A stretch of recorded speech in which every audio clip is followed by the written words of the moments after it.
being here tonight to listen to my speech on cattiness. I called it, "Aw, crap, not this again," because that's kind of the feeling that I get every time I experience it.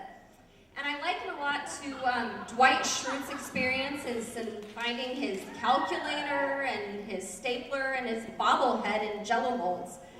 You know, it's really annoying, I hate it, and yet somehow everywhere I go, there it is, Jell-O.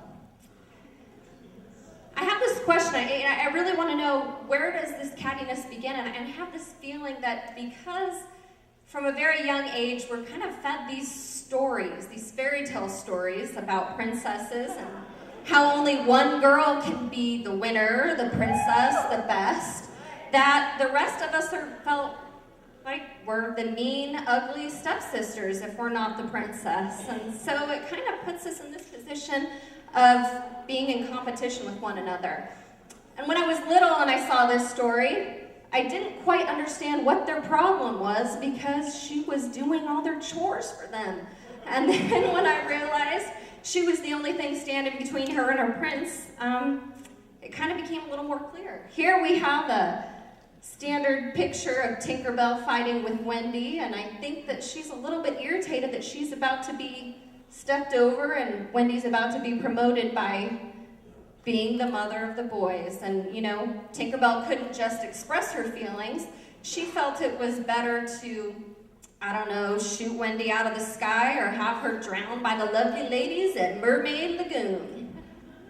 And here we have the ultimate betrayal of caretaker against child. And she was unable to look at herself in the mirror anymore, and so she decided to send the woodsman out to kill the blossoming beauty Snow White. And I guess it leads us to this, to this quote where a man who knew a lot of ladies put all of his thoughts into this quote: "To find out a girl's faults, praise her to her girlfriends."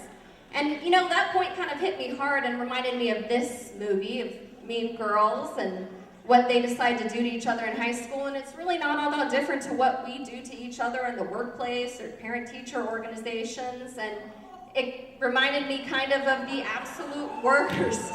You know, this is our worst nightmare played out in real life. And it's, you know, female revenge, because she couldn't she couldn't go to the prom, and so she took it out on Carrie. And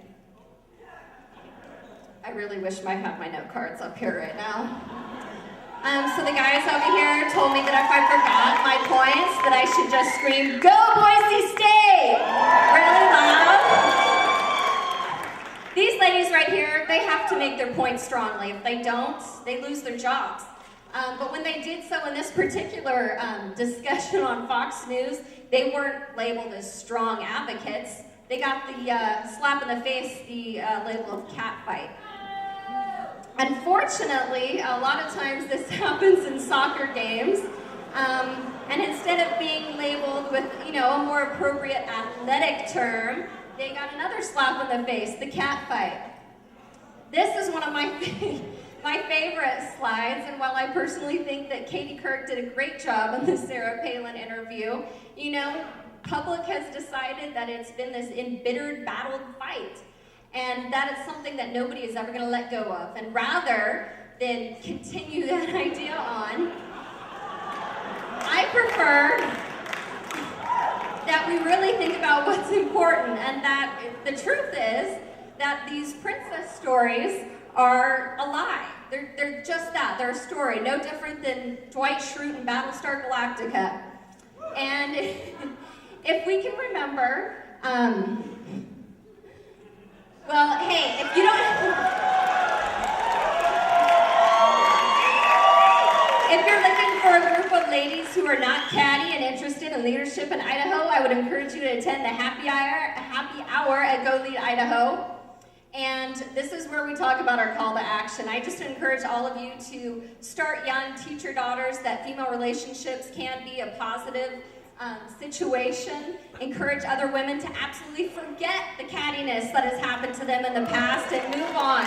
And if you don't remember anything else, I want you to remember that there's a special place in hell for women that don't have other women.